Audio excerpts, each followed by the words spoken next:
Hello again, wrestling fans. It is Sunday afternoon. It is 12 noon, and we are 8 hours away from Impact Wrestling presenting Rebellion 2021. It is a big show for them. This is the culmination, in a way, of finally the AEW invasion that they've had since Kenny Omega ended up winning the championship from Dean Ambrose in AEW. And invaded AEW with Don Callis. So that's happening tonight. It is part of Fight Network. Or Fight TV, FITE app. You can get that on any of your mobile devices, computers.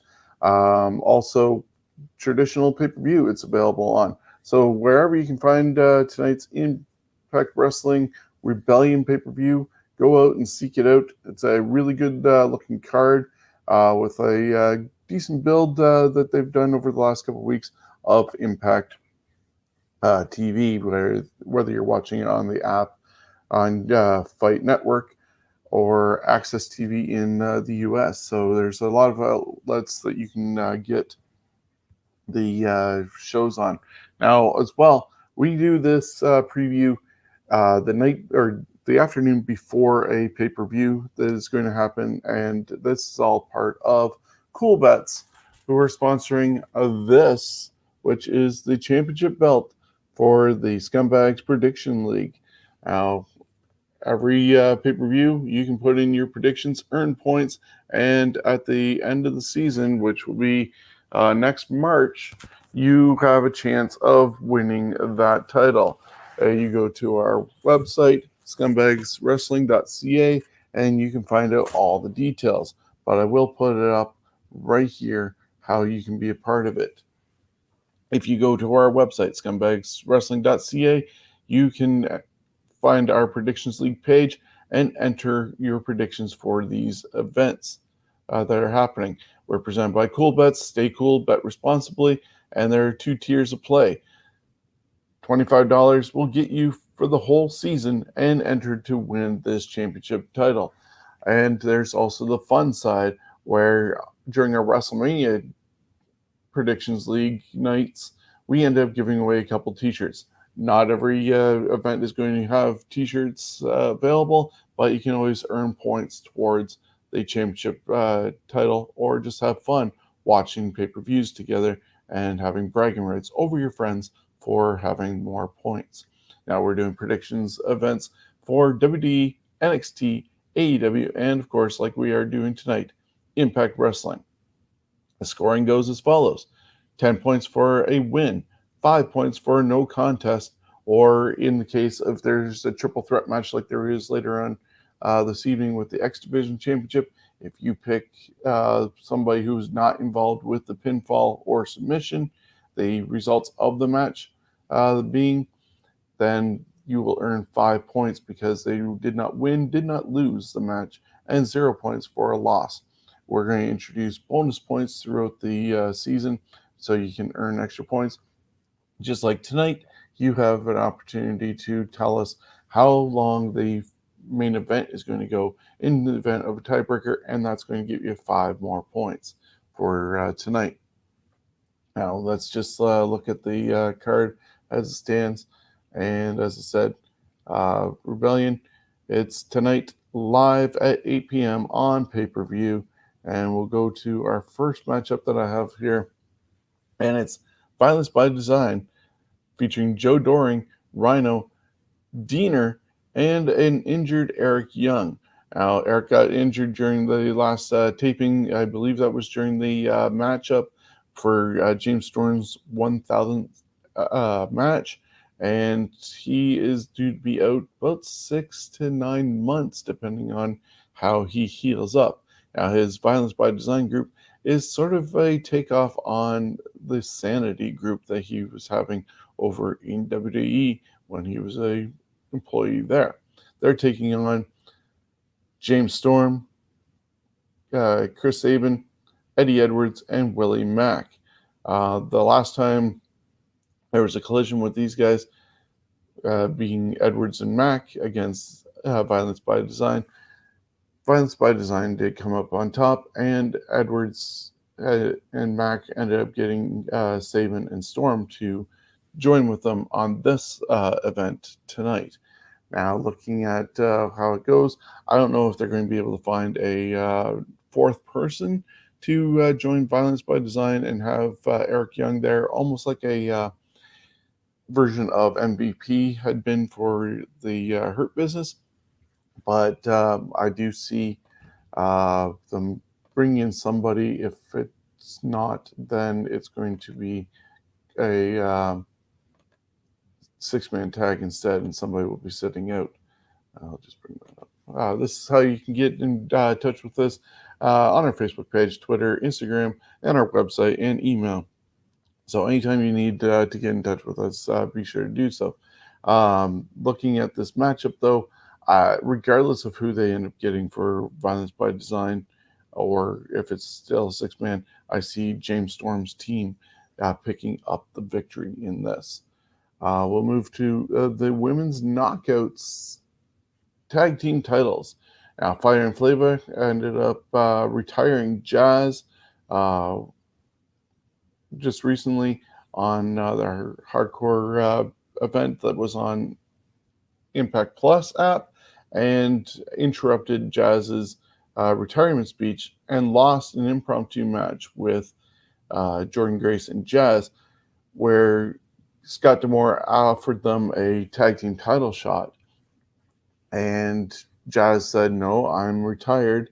I'm going to honor my word, and we're going to find somebody else to defend the title or challenge for the title with Jordynne Grace." And then this past Thursday on Impact, we ended up seeing Jordynne Grace being rescued by her new tag team partner, should I say, and that is Rachel Ellering, the daughter of Paul Ellering. So those two will be challenging for the Knockouts tag team titles, and that'll be tonight.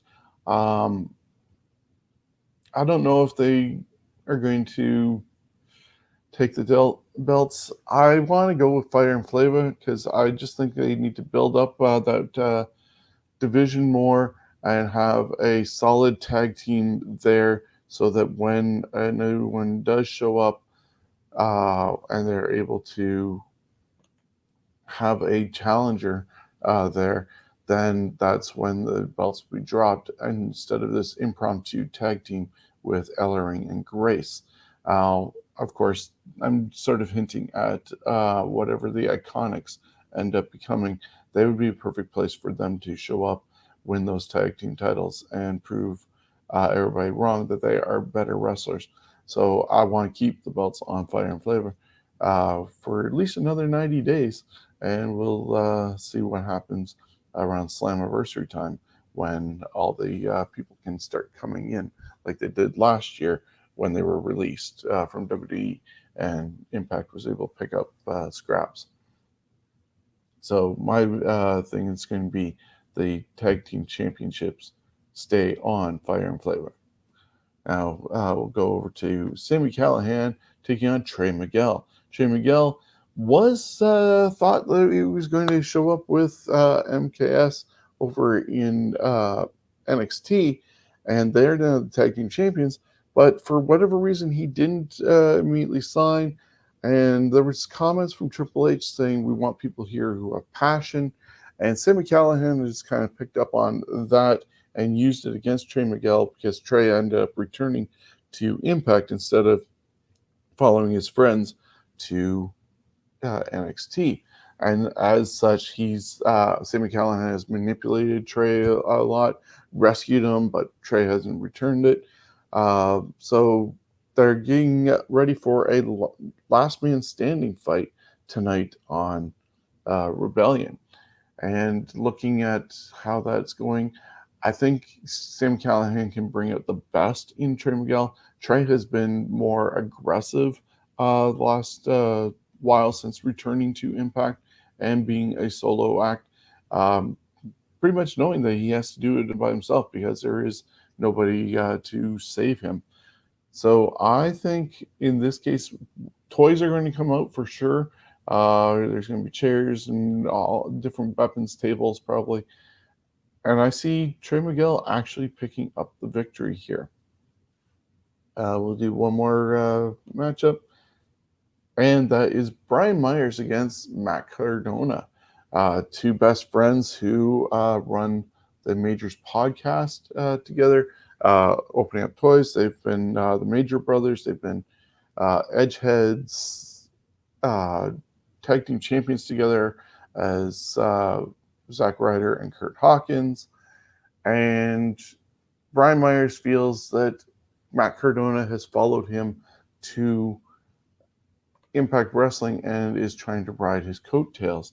And so that's why they are going to be fighting tonight.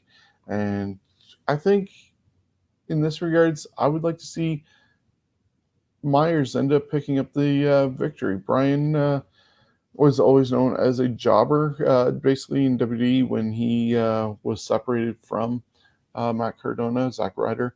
And this has been a refresh for Brian Myers doing the singles run. That doesn't mean they can't get back together sometime or their feud can't continue and Cardona pick up a victory here and there. But I think tonight it would be nice to see Brian Myers get the victory. I'm just going to take a slight break from what we're talking about and remind you that our Pro Wrestling Tees store is available, and you can go to prowrestlingtees.com/Scumbags Wrestling, and you see the 4 designs here. The Ontario Indie Comic Book is still supporting Steven's wrestling journey. Steven recently had another surgery the other day and is recovering at the hospital with a few complications. He's asked everybody to send out good vibes and prayers for him as he fights everything he's going through. A little surgery, I believe, in his neck area just to help open up some breathing. And he's still fighting Curing malformation, and the funds raised from the Ontario Indie shirt will go towards Steven's wrestling journey. The other 3 designs for the rest of this month and next month are going to Jordynne's recovery. He's a little 7-year-old who's recovering from cancer and needs different equipment to help him with recovery, whether it's for swimming, different walkers and whatever equipment is needed. So 2 little guys, Steven, 9 years old, and Jordynne, 7 years old, who really need your help and would appreciate if you bought one of our t-shirts from our Pro Wrestling Tees store, with proceeds going to help those guys out. So I'll remind you at the end of this. I got a comment up here. Yes, it's Carrion saying, "What up, Sean?" Just running through the predictions, the show tonight. Kieran has already submitted his. He actually got 13 out of 14 right during our WrestleMania weekend 2 weeks ago. And so he's currently in the lead, but that doesn't mean people can't catch up. You never know where predictions are going to go. But Kieran is one of our people in contention for the championship belt that is on the line. So back to our pay-per-view where we got more titles. Actually, the last 4 are title matches on the line. So with that said, I mentioned a triple threat match earlier. A triple threat match for the X Division Championship featuring champion Ace Austin, who will have Madman Fulton in his corner, will defend it against former champion TJP and Canada's own Josh Alexander. Now, Josh Alexander recently lost his tag team partner, Ethan Page, as Ethan's contract went up and went over to AEW. TJP has bounced that title back and forth between him and Ace Austin, and these guys had tag team partners given to them and had a 6-man tag on the recent Hardcore Justice event on Impact Plus, and now they're going to go against each other in triple threat action for the X Division Championship.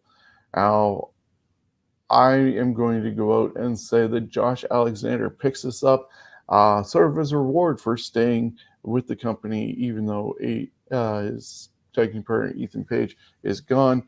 Of course, he's still under contract, Josh Alexander is, but it would be a nice boost to give him that championship tonight. So I see a new champion coming from Josh Alexander in the X Division.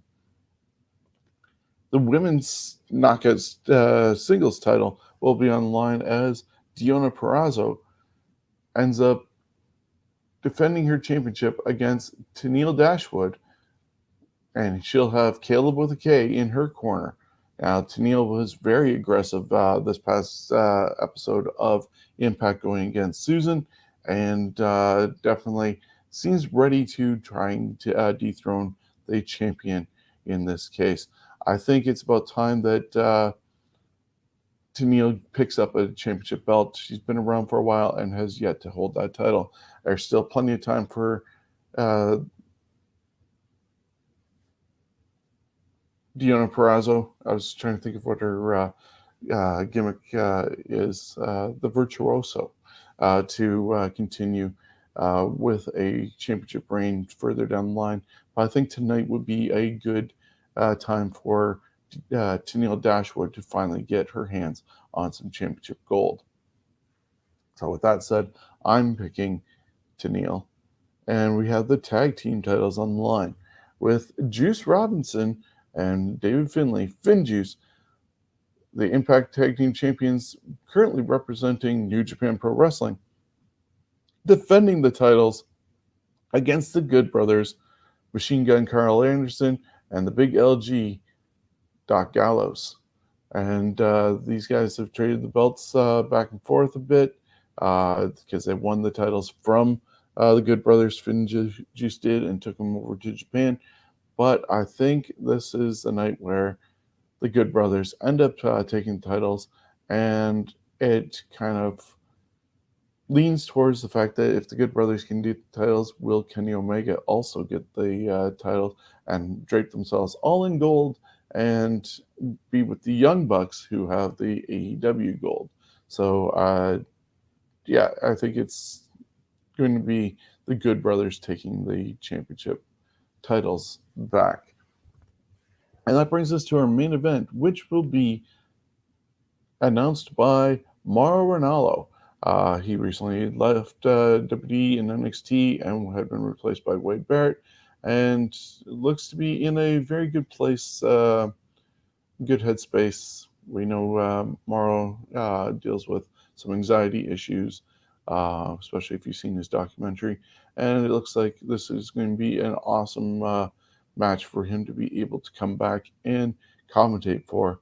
And it's going to be the main event, which sees Rich Swann and Kenny Omega battling each other out, title for title. Rich Swann currently holds 2 championship belts at the moment, which is the TNA World title and the Impact World Championship. They have not blended those titles to be one yet, and they're being put on the line against Kenny Omega, the AEW World Champion. He'll have Diane Callis in his corner, and Kenny Omega is also the AAA champion as well. So if he brings that belt and potentially wins over Rich Swann, he could have 4 titles with him. At the same time, Rich Swann could walk away with 3 belts. And so who will be the belt collector? We've seen Kenny Omega wanting to label himself as that since winning the AEW championship from Dean Ambrose, or should I say Jon Moxley. And yeah, it could go either way, because Kenny Omega is going into maybe hostile territory, being Impact Wrestling territory, but it's also the fact that he has the Good Brothers probably by his side. Who knows if the Young Bucks are going to be there, or anybody else from AEW show up to even out the odds in case there's potentially a brawl going on. I could see somebody like Jon Moxley interfering and costing Omega the title, and Omega getting it back later on before Double or Nothing, putting on the line against Moxley. But at the moment, who knows where that's going to go.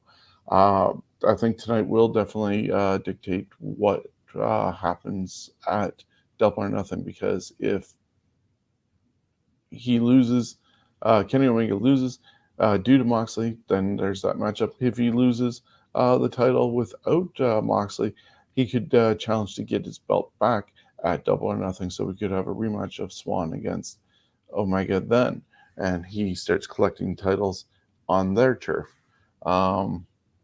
Moose came out the other day on Thursday and kind of endorsed Rich Swann. Everybody was endorsing Rich Swann because he's their guy, but also threatened him that he better not lose those titles. So, yeah, this one is a very hard one to pick. Do you send people home disappointed because Omega took the belt from Impact Wrestling, or do you send them home happy that Impact came out on top and is holding the belt? The latest edition of AEW was recorded this past Thursday, so this week we won't see any effects unless it's a backstage promo put up on AEW either way. And the AEW really did not talk about this matchup, to be honest. So it hasn't gotten much hype, and I'm not sure who is getting the most benefit out of this cross promotion between the two companies. There should be something to be gained, but I'm not seeing what is being gained. With that said, I'd love to see Rich Swann end up taking the titles, but I'm going to go with Kenny Omega as the obvious choice when you have all the other factors of probably the Good Brothers and the Young Bucks, and oddly enough, one of the people who run Impact Wrestling in Kenny's corner, that being Don Callis. So, I'm going to go with Kenny Omega. I will be pleasantly surprised if I am wrong and be actually really happy at the same time. But if I'm trying to earn points, which I can't earn points myself, except for bragging rights, because I can't win this championship belt. But you guys can. And just to remind you, that's what online. Go to our website. I'm going to put up the address right here, which is scumbagswrestling.ca. Find the predictions tab, go on over there and insert your predictions, because you have a chance of winning that championship belt. And remember that the Predictions League is brought to you by our friends at Coolbet. Stay cool, bet responsibly. And our point system again is 10 points for a win, 5 for a tie, 0 for a loss, and you can win this title and eventually other merchandise throughout the season. We're just waiting for shipments to come in from our friends over at Pro Wrestling Tees, where, once again, to remind you, go to our store and you can get any of those 4 designs and help out either Steven and Steven's Wrestling Journey or Jordynne's recovery. I'm going to run down my picks one last time and remind you about shows that we have coming up and get out of here, because I've rambled on for a good 25 minutes, surprisingly. So, looking back, I'm picking the team of James Storm and company to beat Violence by Design. Fire and Flava to retain the tag team championships. Trey Miguel to conquer Sami Callihan and his bullying. Brian Myers to get the victory over his best friend or former best friend, depending on how you look at it, Mack Cardona. Josh Alexander, Canada's own, to pick up the X Division Championship over Ace Austin and TJP. Deonna Purrazzo to drop the title to Tenille Dashwood. the Good Brothers to pick up the tag team titles again from Finjuice, and Kenny Omega to win the Impact Wrestling and TNA championships to be draped in all the gold, taking it over to AEW this Wednesday night on TNT. So that's my predictions for that.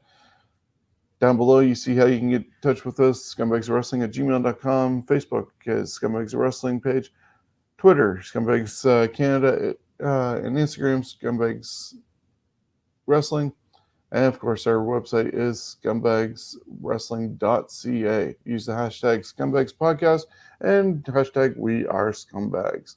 Now, other shows coming up is going to be on Wednesday, Fantasy Warfare Tournament, where we're going to look at the greatest NWA US Tag Team Champions. And there's only 15, so somebody's randomly going to get a bye, but we'll find out who was the best of the best in there. Then, Thursdays at noon, you can check out This Week in History, featuring Chris Jones and myself. And, of course, Thursdays at 8 is the Scumbags Wrestling Podcast. Join Steven and myself, where we talk about the news and different events as they happen. So, that's everything I have, and hope you all enjoy the show. You have until 6 p.m. our time, 11 p.m. In the UK, because we are part of the Johners Podcasting Network and the Ontario Podcasting Network.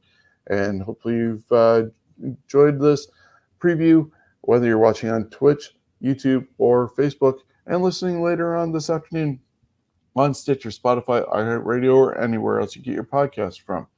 So you got to get those plugs in and check out our store, Pro Wrestling Tees, and support some great causes and great kids. We'll see you later.